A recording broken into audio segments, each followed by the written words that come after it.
There was a particular kind of fear that has no clean name. Not the fear of battle, exactly.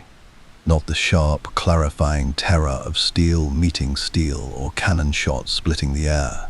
This is something older, something that lives in the part of the human mind that was already ancient before the first ship was ever built. It is the fear of fire on the water. Picture the scene. It is well past midnight. The fleet lies at anchor in a calm bay, lanterns swaying gently at the sternpost. The crews asleep below decks in the close, salt-thick darkness. The officers on watch are tired. The night is still. And then, somewhere off the bow, a glow. Small at first, almost beautiful, the way a single candle in a window is beautiful from a great distance. But it is growing, and it is moving, and it is moving toward you. By the time the alarm is raised, the thing is already among you. This is the Fireship, and for over 2,000 years, from the sun-bleached harbors of ancient Greece to the fog-wrapped waters of the English Channel, from the river deltas of China to the moonlit bays of the New World, it was the weapon that sailors feared above all others. It was not a weapon in the traditional sense. It did not need to aim with precision. It did not require a skilled marksman or a practiced sword arm. A fireship was, in its most essential form, an old and expendable vessel, a hulk past its useful days, packed deliberately with every combustible material known to the age. Tar, pitch, hemp, gunpowder, tallow, sulfur, oil-soaked timber. The hatches were left open so that air would feed the flames. The rigging was soaked and strung with incendiary material, so that burning ropes would fall like rain across the decks of enemy ships. Grappling hooks were sometimes fixed to the bow or along the sides, designed to catch and hold, to refuse to let go. Even as the vessel became a furnace, and then a small, extraordinarily brave, or perhaps extraordinarily desperate, crew would steer her directly into the heart of an enemy fleet, light the fuses, and row for their lives in the darkness. The origins of the fireship are old enough to be almost mythological. The ancient Greeks used variations of the concept during the Peloponnesian War in the 5th century before the Common Era. Byzantine forces weaponized the idea further with their legendary Greek fire, a substance so volatile, so resistant to water, that it burned on the sea itself, clinging to hulls and men alike with a ferocity that bordered on the supernatural. The formula for Greek fire has never been fully recovered. It remains one of history's most tantalizing secrets. But the principle it embodied, fire as a weapon of naval war, never disappeared. The Chinese, always among history's most inventive military minds, deployed fireships along the Yangtze and the Pearl River as early as the 3rd century. The Vikings, in their own way, used burning vessels to block harbors and river passages. And as Europe's great naval powers rose, Portugal, Spain, the Dutch Republic, England, they each inherited and refined this ancient, terrible tradition. But it was in the 16th and 17th centuries that the fireship reached something like its golden age. Before we continue, if these stories have become part of your nights, consider subscribing to the channel as we prepare another story for you. Thank you, and enjoy the rest of the story. These were the decades of great wooden fleets, of galleons so vast and so tightly packed in their formations that a single uncontrolled fire could leap from mast to mast, ship to ship, consuming an entire squadron in a matter of hours. The wooden warship was, in many ways, a floating tinderbox. And those who understood this, who truly felt it in their bones, understood that the fireship was not merely a weapon. It was a threat that could dissolve discipline, shatter formation, and turn the most powerful fleet in the world into a mass of men leaping into cold, black water. Perhaps no single deployment of the fireship captures all of this more completely than the night of August the 7th, 1588, when a small English flotilla, outgunned and outnumbered by the great Spanish Armada, sent 8 burning ships drifting silently into the anchored fleet at Gravelines. The Spanish captains, struck by panic, cut their anchor cables and scattered into the night. They never fully reformed. The Armada never recovered. 8 burning ships changed the course of history. In the segments that follow, we will move through that history slowly and with care. We will meet the commanders who wielded the Fireship with genius and cunning. We will stand, as best we can, on the decks of those vessels in their final moments. We will trace this weapon from antiquity to its long, gradual twilight, and ask why it worked so well for so long on the most powerful military force the ancient world ever produced. The sea is patient. It keeps its stories well. Let us begin. To understand the Fireship, you must first understand something about the sea itself. The ocean has always been, for those who sail it, a place of enforced humility. It does not care for rank or reputation. It does not distinguish between the admiral and the deckhand. And in the ancient world, where navigation was an art practiced by feel and memory and star, where a sudden squall could swallow a fleet that had taken years to build, the sea was not simply a battlefield. It was an adversary all its own.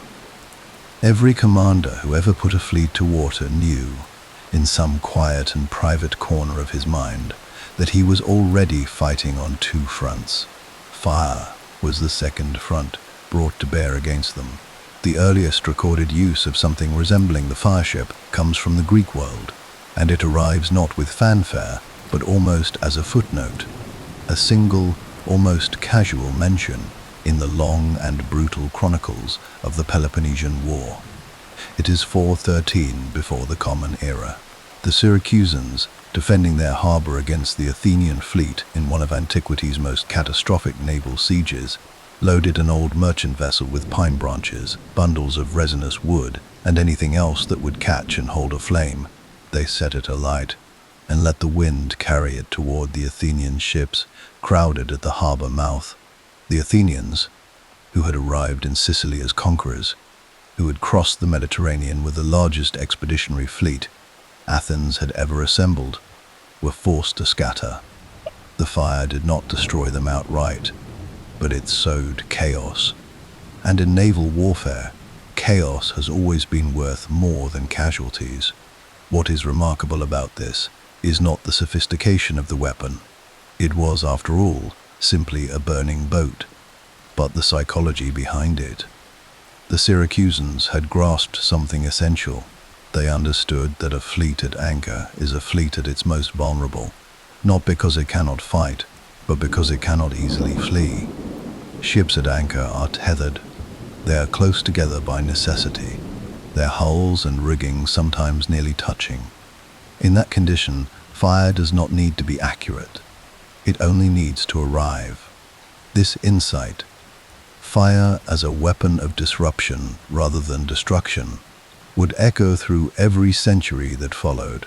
The Romans, who absorbed so much of Greek military thinking, also absorbed the Fireship. During the long and exhausting wars of the Republic and early Empire, burning vessels appear periodically in the record, used both offensively in harbor attacks and defensively to block river crossings and narrow straits. But it was an instrument of opportunity for Rome, not doctrine. The Romans were supremely confident in their marines and their soldiers, and preferred to close with the enemy on board. The Fireship, by its nature, belonged to a different kind of mind, one more comfortable with indirection, with patience, with letting a burning hull do the work that steel might fail to accomplish. That different kind of mind found its fullest ancient expression, not in the Mediterranean, but in the East. China's naval history is vastly older and far more complex than it is usually given credit for in the Western telling of history's story. By the time of the Three Kingdoms period, the turbulent and brilliant 3rd century of the Common Era, Chinese commanders were deploying fireships with a strategic sophistication that would not appear in European warfare for another 1,000 years. The Battle of Red Cliffs in 208 of the Common Era is perhaps the most famous example. The warlord Cao Cao had assembled a fleet of hundreds of vessels on the Yangtze River. His ships lashed together in long lines to provide stability for his northern soldiers, unaccustomed to the motion of water. It was a reasonable solution to a real problem. It was also a catastrophic vulnerability. The opposing commanders, Zhuge Liang and Zhou Yu, saw it immediately. A small squadron of vessels was loaded with dry reeds, kindling, fish oil, and combustible material, disguised as supply ships bearing surrender offerings. When the wind turned, and the wind, as it happened, was waited for with extraordinary patience, the ships were lit and driven into the heart of Cao Cao's lashed fleet. The fire leaped from hull to hull with terrible speed. The great northern army, hundreds of thousands of men according to some accounts, was broken not by soldiers but by flame and the panicked dissolution of order. The battle became legend. It became literature. It became the subject of poetry and opera, and, eventually, film. But beneath the legend is a military truth that is entirely clear-eyed. The Fireship, deployed with timing and patience, could defeat a force that no conventional weapon could touch. It is also worth pausing here to consider something about the men who crewed these vessels in their final moments, because they were not machines and they were not phantoms. They were people. We know very little about them as individuals. History has not been generous with their names. They were, almost universally, volunteers. Though what that word meant in different ages and under different commanders is a question worth sitting with. Some were promised reward. Some were promised freedom, if they were slaves or prisoners. Some, no doubt, were simply men who had calculated their odds in a losing war and decided that the burning ship represented a better chance of meaning something than dying unnamed on a losing deck. Whatever their reasons, they climbed aboard vessels that were being deliberately prepared for destruction, sailed them toward the enemy, lit the fuses, and then, if everything had gone according to plan, and it did not always go according to plan, got into a small boat and rowed. History tends to be written by those who survive. The Fireship crew, if they were lucky, survived and were forgotten. If they were unlucky, they did not survive at all and were forgotten anyway. There is something in that worth acknowledging before we move further through the centuries. But it is impossible to speak of ancient fire at sea without arriving, eventually, at the substance that changed everything.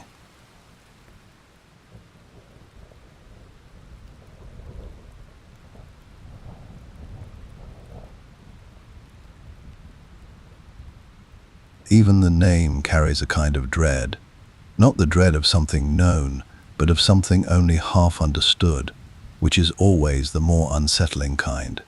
Greek fire was an incendiary weapon developed by the Byzantine Empire in the 7th century of the Common Era. Its precise formulation remains, to this day, one of history's most tenaciously guarded secrets, not guarded by intent, but lost simply through the passage of time and the deliberate compartmentalization of its creators, who understood that the weapon's power depended in no small part on its mystery. What we know of it comes from observers and enemies, and the terrified accounts of those who encountered it. It burned on water. This was the central, staggering fact of it. The detail that made it something categorically different from every fire weapon that had come before. It could not be extinguished by the sea it floated on. It clung to wood, to rope, to human flesh.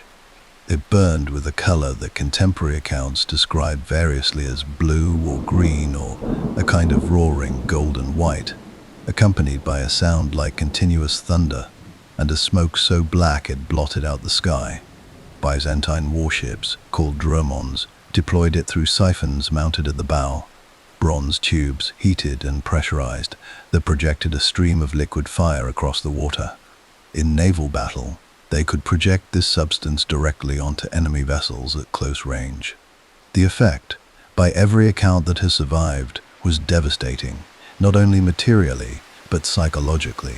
Soldiers and sailors who had prepared themselves for arrows and blades found themselves facing something that seemed, to the medieval mind, genuinely supernatural, something that the sea itself could not quench.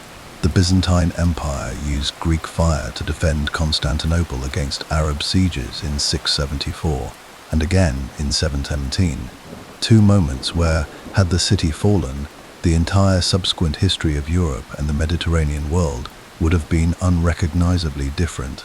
It is not an exaggeration to say that Greek fire, in those two moments, helped determine the shape of the world we live in now. And yet we cannot make it. We do not know what it was. The most credible modern theories suggest a formulation involving quicklime, naphtha, and possibly pine resin, substances that would react with water rather than being extinguished by it. But no theory has been proven. No reconstruction has produced something that fully matches the accounts.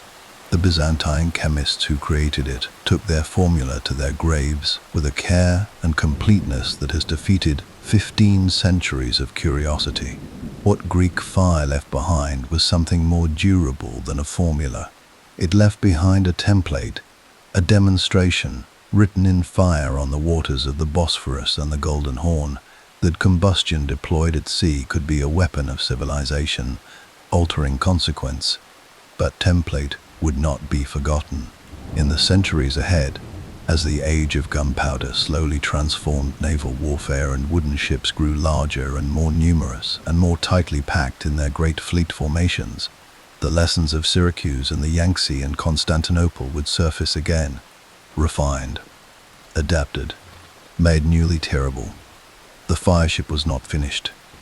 It was, in many ways, only just beginning. There is a particular quality to the 16th century that is difficult to convey without first slowing down and letting it settle around you. It was a century of wood and wind, of canvas stretched to breaking across masts as tall as cathedral spires, of hulls built from oak so dense and seasoned it could turn a musket ball, packed so tightly with men and provision and powder that the lower gun decks smelled of sweat and bilge water and the faint, ever-present sweetness of slow rot. The great warship of this era was a marvel of human engineering, a floating fortress, a palace of violence, a city compressed into 300 feet of timber and rope and iron, and like all cities, it burned. This is the essential vulnerability that the 16th century inherited from every century before it, and that no amount of naval engineering had managed to solve. The warship was made almost entirely of things that wanted to burn. Its hull was treated with tar. Its rigging was hemp-soaked in oil. Its sails were linen or canvas, dry as paper in summer winds. Its magazines were full of gunpowder. And these ships, these magnificent, terrifying ships, sailed in formation, in close company, sometimes so near to one another that men on neighboring vessels could hold a conversation across the gap of water between them. Into this world, the fireship returned, not as a relic of antiquity, not as a curiosity from old chronicles. It returned as doctrine, as a calculated instrument of a new kind of naval war being fought by a new kind of naval power. The Dutch were among its most disciplined practitioners, and it is worth pausing on them for a moment, because their story is inseparable from the weapon itself. The Dutch Republic of the late 16th century was, by any conventional measure, outmatched. Small in territory, only recently and incompletely free of Spanish dominion, dependent on trade arteries that were constantly threatened, the Dutch had no business competing with the great powers of the age. And yet, they did. And a significant part of how they did it was through the ruthless, intelligent application of asymmetric tactics. The fireship was one of the most important of these. Where the Spanish could build larger fleets and carry more guns and land more soldiers, the Dutch could build expendable vessels, pack them with combustibles, and let the wind and the tide do what cannons sometimes could not. It was a cold, practical calculation, and it worked. But it is the year 1588 that calls us back most insistently, because 1588 is the year the Fireships stepped out of the margins of naval history and into its very center. The Spanish Armada was, in almost every quantifiable sense, the most powerful naval force the world had ever assembled. 130 ships, some 30,000 men, cannon enough to reduce a harbor town to rubble. It had sailed from Lisbon in the spring under the command of the Duke of Medina Sidonia, a man who, to his lasting credit, had written to King Philip II before departure to explain quietly and carefully that he was not an admiral and did not feel himself qualified for the command. Philip had sent him anyway. The Armada's plan was not, as it is sometimes portrayed, simply to conquer England by sea. It was rather to escort an invasion force, the Duke of Parma's army, waiting in the Spanish Netherlands, across the Channel and onto English soil. The sea battle was secondary. The landing was the point. But to land, Parma's barges needed protection. And to provide that protection, the Armada needed to hold a position. And holding a position meant anchoring, and anchoring meant vulnerability of the precise and ancient kind that the defenders of Syracuse had understood 2,000 years before.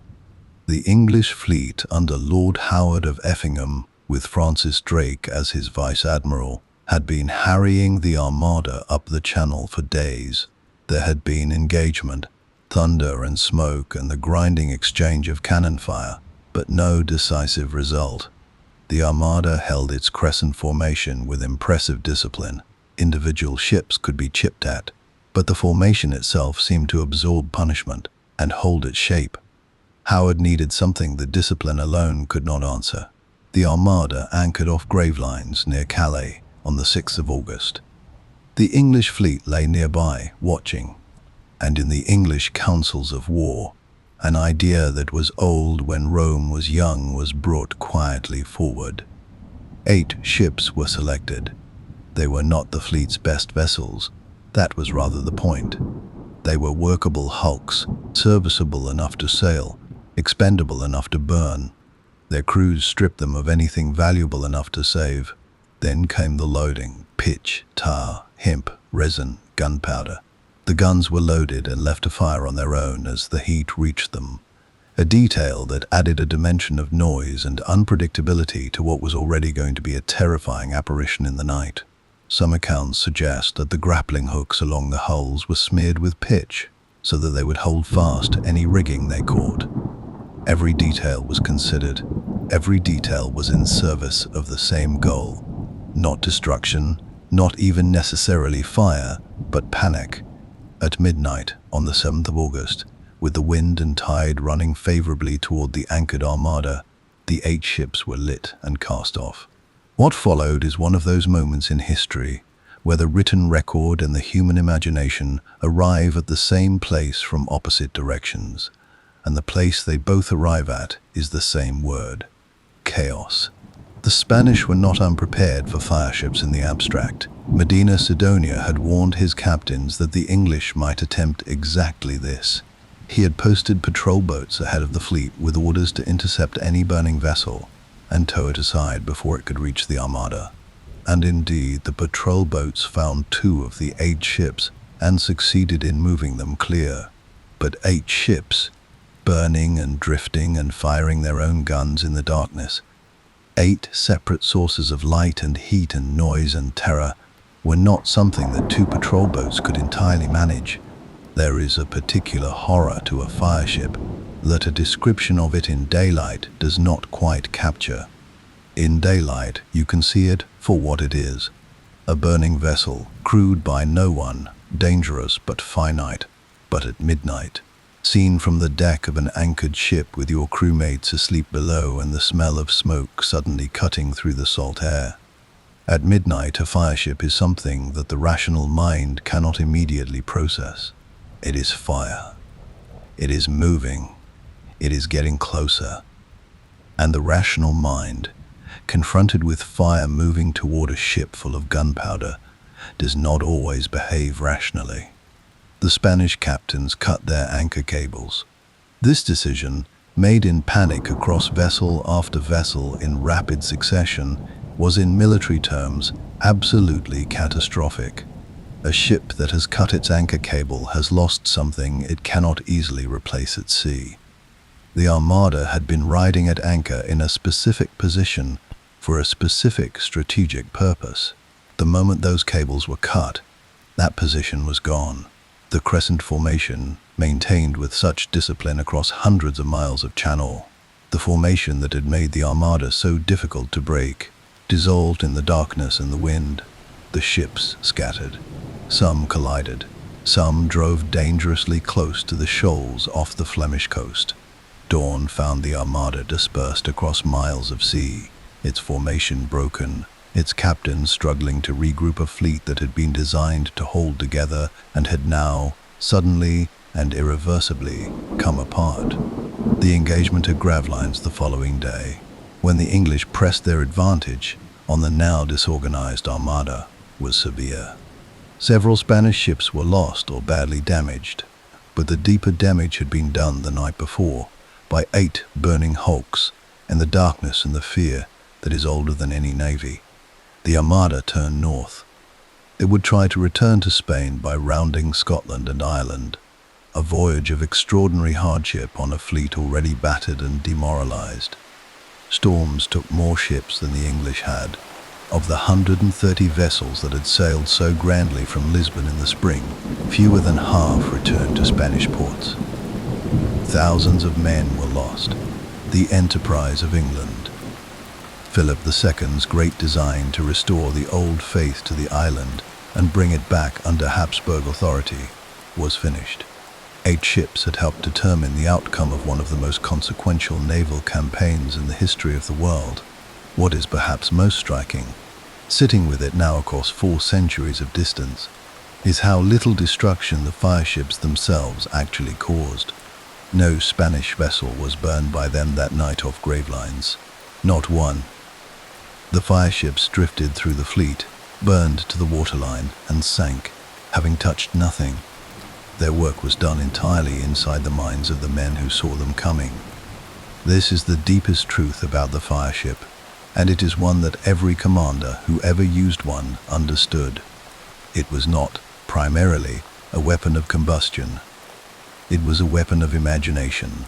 It worked by making men see, in the darkness and the firelight, the worst thing they could possibly imagine happening, and then leaving them no rational choice but to act as though it already had. Fear, properly aimed, is extraordinarily accurate. History tends to remember its fires more clearly than its firemen. We remember the burning of Troy, but not the name of the soldier who carried the torch. We remember the Great Fire of London, but not the baker in Pudding Lane who may or may not have left his oven lit. And, in the long history of the fireship, it is the events themselves, the burning, the panic, the dissolution of great fleets in the darkness, that have come down to us most vividly, while the men who designed and ordered and executed those events have, for the most part, receded into the background of the record. But they were remarkable men, distinct men, men whose relationships with the fireship reveal something not only about strategy and seamanship, but about character, about the particular cast of mind required to look at a problem that everyone else is trying to solve with more guns, more men, more ships, and decide instead to solve it with fire and psychology and the careful study of wind direction. Let us spend some time with them.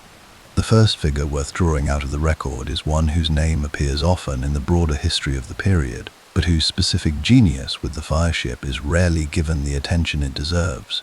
Federico Spinola was not himself a fireship commander, but in the context of the 80 Years' War between Spain and the Dutch Republic, it was against Spanish naval power that the Dutch fireship found its most systematic and sophisticated expression, and the man who most completely embodied that expression was Admiral Martin Tromp's predecessor in the Dutch tradition of asymmetric naval thinking, a lineage that ran from the sea beggars of the 1570s forward through several generations of commanders who understood with remarkable consistency, that the Dutch could not win a war of attrition against Spain, and therefore had to win a different kind of war entirely. But it is a specific night, in a specific river, that introduces us to the Fireship's most audacious single deployment before Gravlines.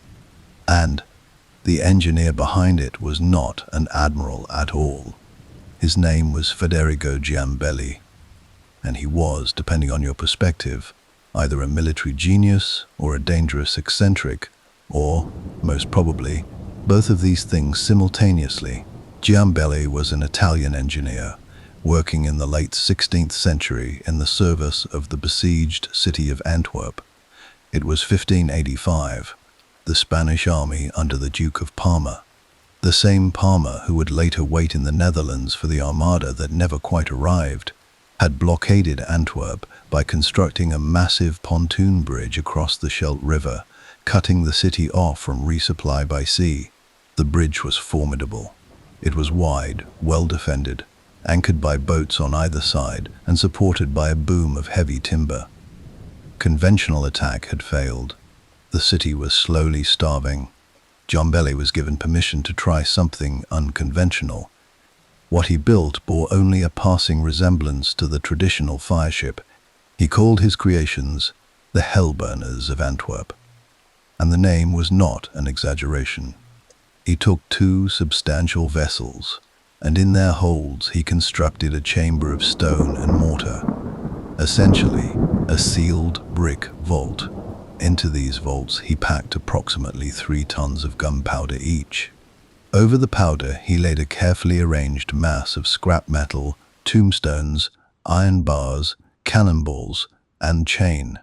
The whole assembly was then covered with wooden superstructure to disguise its nature and give it the appearance of an ordinary cargo vessel. The firing mechanism was Giambelli's particular stroke of genius, rather than a simple fuse, which was vulnerable to the damp and to the chaos of combat. He designed a clockwork delay mechanism, one of the earliest military applications of clockwork timing in history. The device would trigger the detonation at a predetermined moment, regardless of whether anyone was present to light a match. On the night of April the 4th, 1585, the Hellburners were floated down the Scheldt toward Parma's bridge. One of the 2 ships went wide of the bridge and detonated harmlessly in open water. The other found the structure. The explosion that followed was, by contemporary accounts, heard in Ghent, 25 miles away. The Scheldt Bridge was torn apart. A section of the riverbank collapsed. Somewhere between 500 and 800 Spanish soldiers were killed in a single moment. A casualty figure almost incomprehensible for a single weapon discharge in that era. The Duke of Parma himself, who had ridden to the riverbank to observe what he believed would be a routine night, was thrown from his horse by the blast and narrowly escaped with his life. Antwerp was not ultimately saved. Spanish troops held the surrounding territory, and the city surrendered several months later. But what Giambelli had demonstrated at the Scheldt was something that reached well beyond the fate of one besieged city. He had shown that the fireship concept, the expendable vessel as weapon of mass disruption, could be scaled, could be made more precise, could be transformed from a weapon of fire into something closer to what a later century would recognize as a massive floating bomb. And 3 years later, when the English War Council sat down to plan their response to the anchored armada off Gravelines, Giambelli was in England. He had been there since 1585, employed in the service of Elizabeth I. Several of the men planning the fireship attack knew his work. Some historians believe his thinking directly influenced the construction and deployment of the 8 ships that were sent into the armada that August night. The Spanish certainly believed it. There are records of Spanish officers watching the burning ships approach in the darkness, whispering to one another that these might be Hellburners, that they might be Giambelli's work. They were not, as it happened. The English ships were conventional fireships, not floating bombs, but the fear that they might be Giambelli's creations, the memory of the Scheldt, carried in the minds of men who had served in the Netherlands, may itself have contributed to the panic of that night. The ghost of the Hellburner was present at gravelines, even if the Hellburner itself was not. This is the kind of detail that rewards slow consideration. Fear does not require an accurate accounting of actual threat. It requires only the possibility of the worst case. Jambeli had created a possibility that could not be uncreated. He died in England, probably in the early 1590s, in relative obscurity, without the recognition his work perhaps deserved. History has not been generous with him, but the weapons he built and the ideas he demonstrated lived on in the practice of every navy that came after. The other figure who demands our attention in this segment is a man of a very different temperament, less eccentric inventor, more cold-blooded strategist. Admiral Robert Blake was arguably the greatest English naval commander of the 17th century, and possibly one of the finest fleet commanders in the history of sail. He was also a man who understood the Fireship with the particular clarity of someone who had thought carefully about what navies are actually for. Blake came to naval command late in life. He was in his mid-40s before he first commanded a fleet, having spent his earlier years as a soldier and a parliamentary politician. This outsider's perspective may have been precisely what made him so effective. He did not have the professional sailor's instinctive preference for conventional engagement. He was willing to reach for tools that career naval officers might have considered beneath the dignity of a proper fleet action. During the Anglo-Dutch Wars of the 1650s, Blake employed fireships not as desperate measures of last resort, but as integrated components of a broader tactical plan. Positioned in the line of battle as deliberate instruments, ready to be released against any Dutch vessel that broke formation or presented an opportunity. He treated them the way a chess player treats certain pieces, not as sacrificial pawns to be thrown away in emergency, but as positional resources that shaped the behavior of the enemy even before they were deployed. The threat of the fireship, in Blake's hands, became a tool of movement. He used it to push Dutch formations where he wanted them, into shallows, into wind shadows, into positions where his conventional gunnery could do its work more effectively. The ships he designated as fireships were known to the Dutch. Their presence in the English line changed Dutch calculations, and changing the enemy's calculations without having to actually burn anything was, for Blake, often sufficient. This is a subtlety that the dramatic history of the fireship tends to obscure. The most vivid stories are the ones that end in fire and ruin. But the quieter truth is that the fireship's greatest power was often exercised in the negative.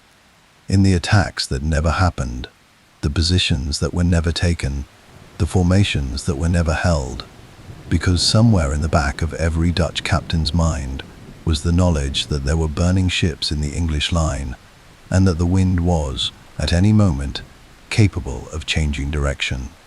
Blake died at sea in 1657, on his way home from a brilliant campaign in the Mediterranean, close enough to Plymouth that those on shore could see his flagship on the horizon, but too far away for anyone to reach him in time. He was given a state funeral and buried in Westminster Abbey, an honor later revoked when the monarchy was restored, his body disinterred in one of history's pettier acts of political revenge. He deserved better than that. Most men do. What he left behind was a tradition of thinking about the fireship, not as a last resort or a desperate gamble, but as a legitimate instrument of fleet command, one requiring the same care and intelligence as any other tactical resource. It was a tradition that would be tested in the century ahead by some of the most dramatic and consequential naval engagements the world had yet seen. Every weapon has a twilight, not an ending, precisely. Weapons rarely disappear cleanly from the world, and the fireship would prove more durable than most. But there comes a point in the life of any instrument of war where the conditions that made it powerful begin, slowly and then more rapidly, to change, where the vulnerabilities it exploited begin to be addressed, where the fear it depended upon begins to be managed, anticipated, trained against, where the gap between what the weapon promises and what it can realistically deliver starts to widen in ways that even the most committed practitioners can no longer ignore. The 17th century was not yet that twilight, but it contained it, somewhere inside its decades of almost continuous naval warfare, like a seed that has not yet found the right conditions to open. The Anglo-Dutch Wars, 3 of them, fought across the middle decades of the century, with a tenacity and technical sophistication that would have astonished the admirals of the Armada era, were the Fireships' last great proving ground.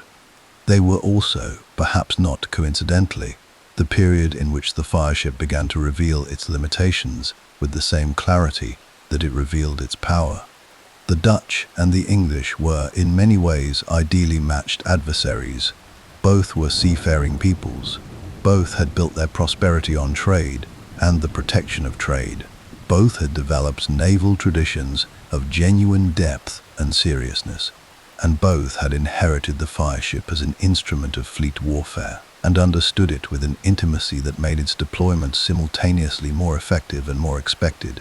This last point matters.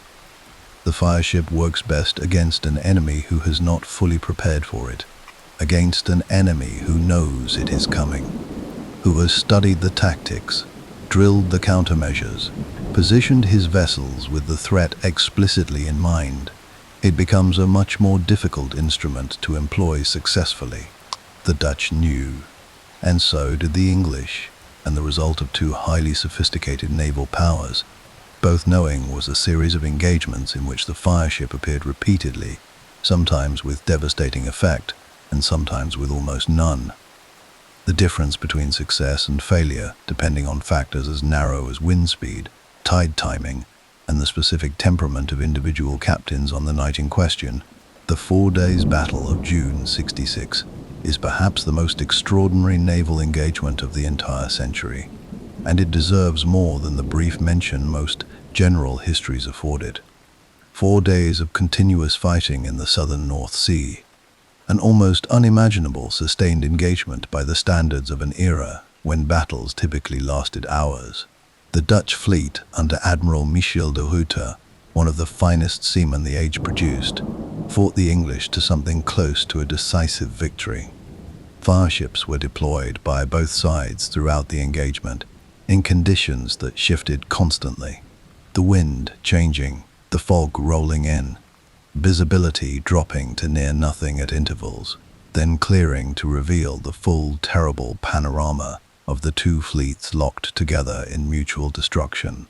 De Ruyter was a man worth slowing down for.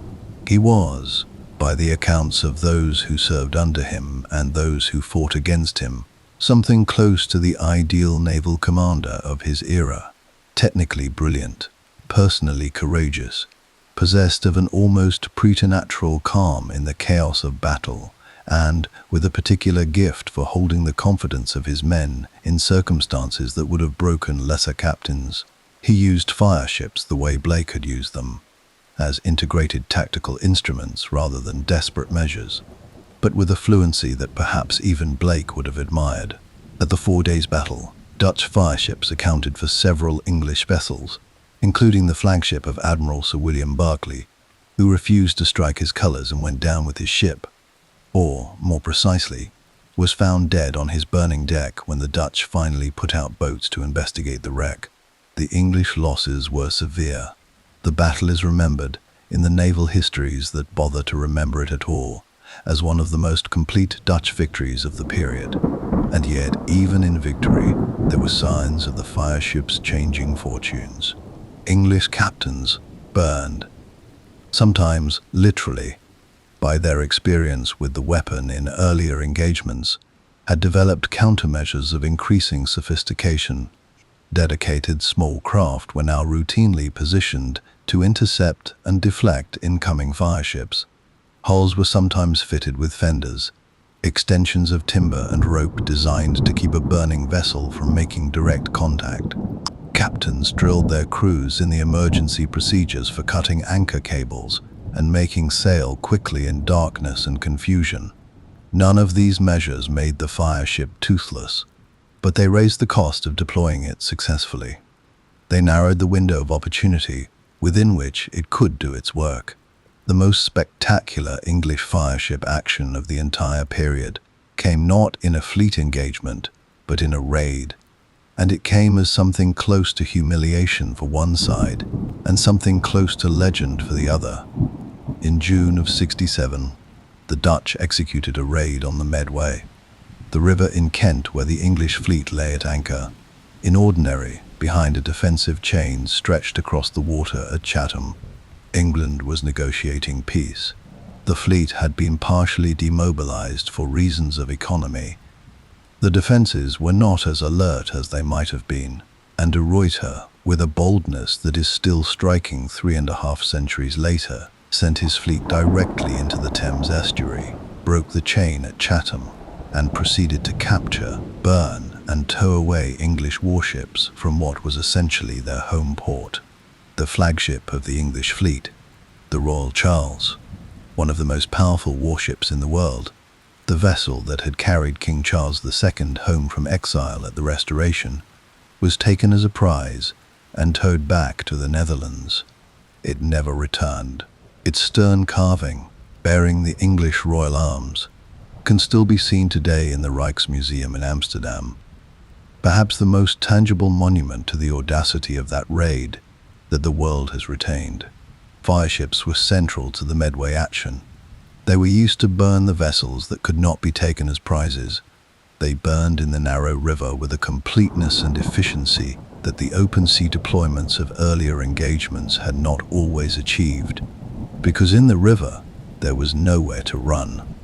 The confined space that made the Medway a defensible anchorage in theory made it a trap in practice, once the outer defenses had been breached. The raid on the Medway ended the Second Anglo-Dutch War more decisively than any fleet engagement had managed. The peace that followed, the Treaty of Breda, was concluded within weeks. The English public was furious.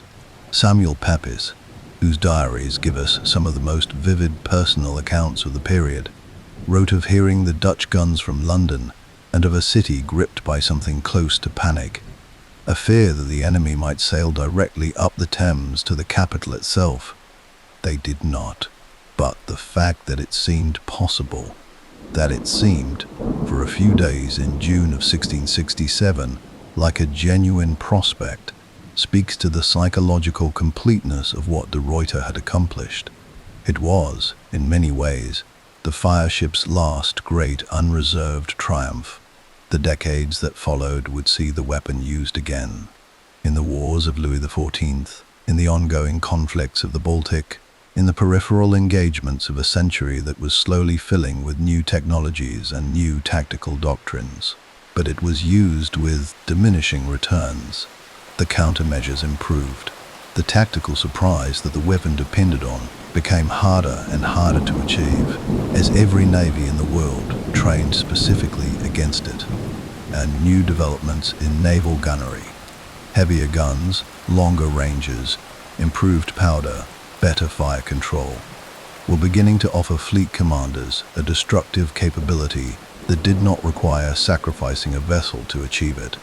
There was also a subtler change underway, harder to quantify but perhaps more fundamental. The nature of naval command was professionalizing in ways that worked against the fireship's essential mechanism. The panic that the fireship depended upon, the dissolution of discipline in the face of fire and darkness, was becoming rarer as naval training became more systematic and more demanding. Officers and crews who had drilled specifically for the experience of a night fireship attack responded differently than officers and crews who had not. They were still afraid. They were still facing something genuinely dangerous, but they were afraid in an organized way, which is almost entirely different from being afraid in a disorganized way. And the difference between those two things was the difference between a fleet that scattered and a fleet that held its position and deployed its countermeasures. The fireship was not finished. Not yet. There was one more century of its use ahead, and one more remarkable chapter of its story to be told. In waters far from Europe, in conflicts shaped by new nations and new technologies, under circumstances that the admirals of the Armada era could not have imagined. But something had shifted. The age in which a burning hulk could dissolve the greatest fleet in the world through fear alone, that age was passing. The world was learning, slowly and at great cost, not to run.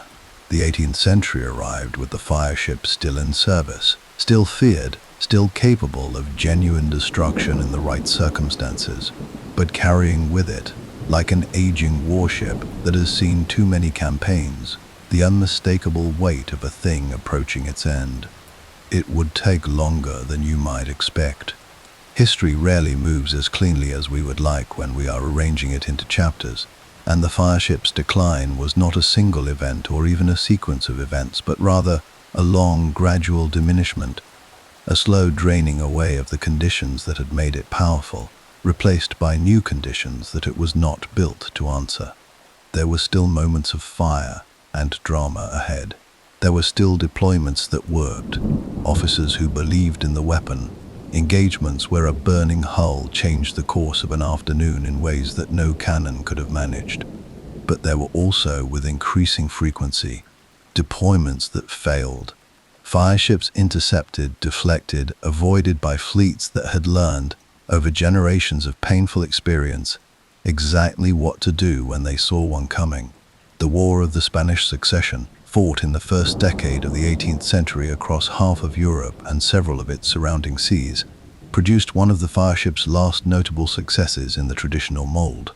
At the Battle of Vigo Bay in 1702, an Anglo-Dutch fleet under Admiral Sir George Rooke and the Duke of Ormond attacked a Spanish treasure fleet sheltering in a fortified harbour on the Galician coast of northwestern Spain. The harbour was protected by a boom, a heavy chain and timber barrier stretched across the mouth of the bay, and by a Franco-Spanish naval escort of genuine strength. The assault that followed was a combined operation of a kind that would have been recognizable to commanders from a century earlier. Soldiers stormed the shore fortifications while the fleet drove at the boom. A fireship, one vessel, carrying a skeleton crew of volunteers who knew precisely what they were sailing into, was driven directly at the chain. The collision, and the fire that followed, breached the boom sufficiently for the English fleet to push through. What followed was the destruction or capture of the entire treasure fleet, along with most of its escorts, in an engagement that lasted the better part of a day. It was a clean, well-executed use of the fireship in a role it had always performed well: the breaching of a fixed defensive barrier, the opening of a closed space, the creation of an opportunity that conventional naval force could then exploit.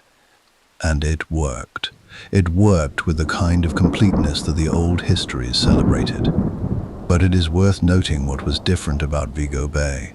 The fireship was used not as the primary weapon of destruction, but as a specialized tool for a specific and limited task. It did not rout the enemy fleet through panic. It opened a door. The destruction was accomplished by what came through that door afterward, by gunfire and boarding and the conventional violence of fleet engagement. The fireship had become, in this usage, less a weapon in its own right, and more an instrument in service of other weapons. This was not a failure. It was, in fact, a perfectly legitimate and practical evolution of the concept. But it was a different thing from Gravelines. It was a different thing from the Medway. It was the fireship in a supporting role, rather than the fireship as the agent of decision. As the 18th century deepened, this supporting role became more and more the weapon's primary function when it was used at all. The great fleet engagements of the age, the sprawling battles of the 7 Years' War and the American Revolutionary War, and the wars that followed the French Revolution, were fought increasingly at ranges and with a tactical sophistication that gave the fireship diminishing opportunity to do its work. Fleets that maintained their line of battle with discipline and precision were difficult to penetrate with a burning vessel. The gaps between ships in a well-ordered line of battle were calculated specifically with threats of this kind in mind, and the officers commanding those fleets were products of an increasingly professional naval culture, men who had studied fleet tactics systematically. who had read the histories and the manuals, who had been trained to keep their heads in exactly the circumstances where an earlier generation might have cut their cables and run. The American Revolutionary War produced one moment that deserves particular attention, not because it was a great fireship success, but because of what its failure reveals about the changed world the weapon now inhabited. In the summer of 1776, as the British fleet and army moved to assert control of New York Harbor, the Continental forces made several attempts to disrupt British naval operations using fire vessels. Improvised craft loaded with combustibles and sent against the anchored British fleet. The British were alert to the possibility. Their small craft intercepted most of the fire vessels before they could reach their targets.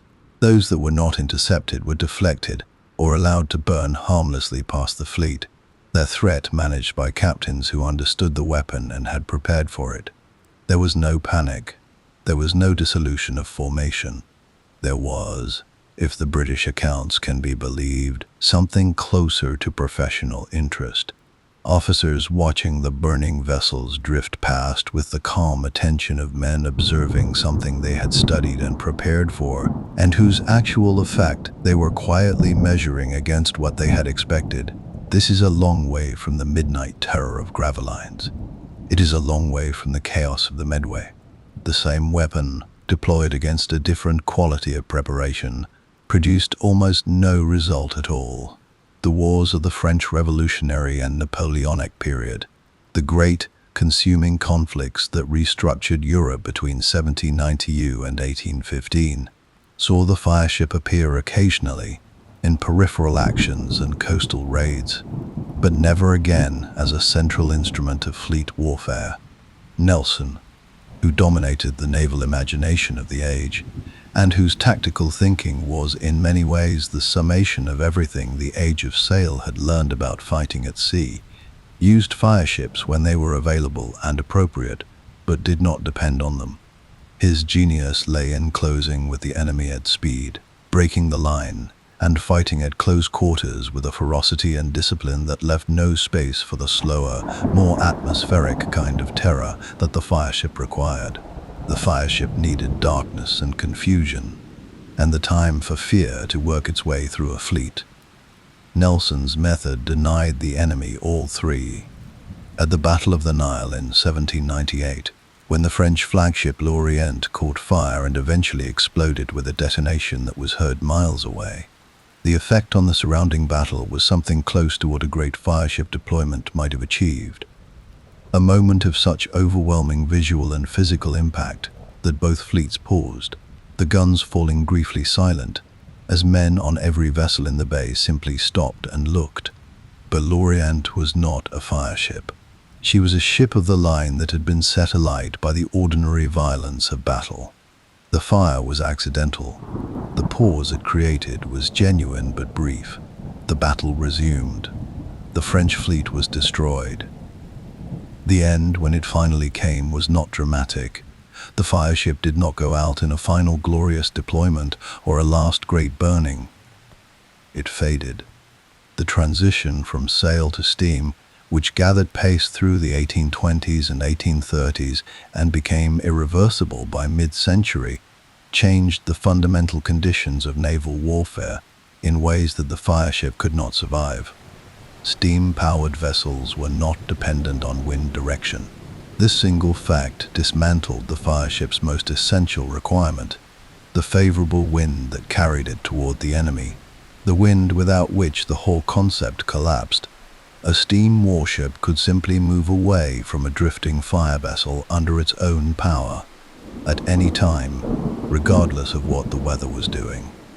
The intricate calculations of tide and wind direction and anchor position that had made the fireship deployment at Gravelines possible, that had made every great fireship deployment possible, became irrelevant.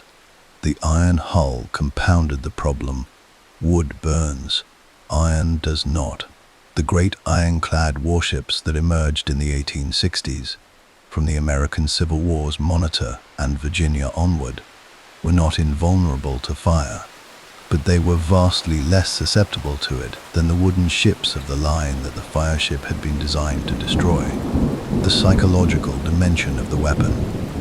The terror of fire consuming a wooden hull packed with gunpowder lost much of its purchase on crews who served aboard vessels made of iron and steel. There were attempts to adapt the concept. Confederate forces in the American Civil War deployed fire rafts on several western rivers, with occasional limited success. Various navies experimented with torpedo boats and explosive launches that descended in a direct conceptual line from Jambeli's hellburners of Antwerp. These descendants were real. The ancestry was clear, but they were different weapons, serving different purposes, operating in a different world. The Fireship itself, the burning hulk steered by a desperate volunteer crew into the heart of an anchored enemy fleet, belongs to a specific moment in the history of human conflict, a moment defined by wood and wind and the particular darkness of nights before electric light, when a fire seen from a great distance could mean anything, and the imagination was free to fill the space between what was known and what was feared with the very worst possibilities it could conceive. That moment lasted, in its various forms, for roughly 2,000 years. From the harbor of Syracuse, to the rivers of China, to the waters off Gravelines and the Medway and Vigo Bay, through the reigns of emperors and kings and the early, uncertain governments of republics, through the age of the galley and the galleon and the ship of the line, 2,000 years of fire on the water, doing the work that swords and cannon and all the ordinary instruments of violence could not always accomplish. The sea has changed since then. The ships that cross it are made of steel and guided by satellite and armed with weapons that can strike targets beyond the horizon. The darkness that made the Fireship terrifying has been replaced by radar and infrared and the cold, comprehensive visibility of modern surveillance. The world it inhabited is gone, but the principle at its heart, the idea that the most powerful weapon is not always the one that causes the most physical damage, but the one that reaches deepest into the mind of the enemy and persuades him to undo himself. That principle is not gone. It has never gone. It is as present in the conduct of conflict today as it was on the night of August the 7th, 1588, when 8 burning ships drifted silently toward the greatest fleet the world had ever seen, and the greatest fleet the world had ever seen cut its cables and ran. Fire, properly aimed, does not need to touch you to burn. It only needs to make you believe that it will.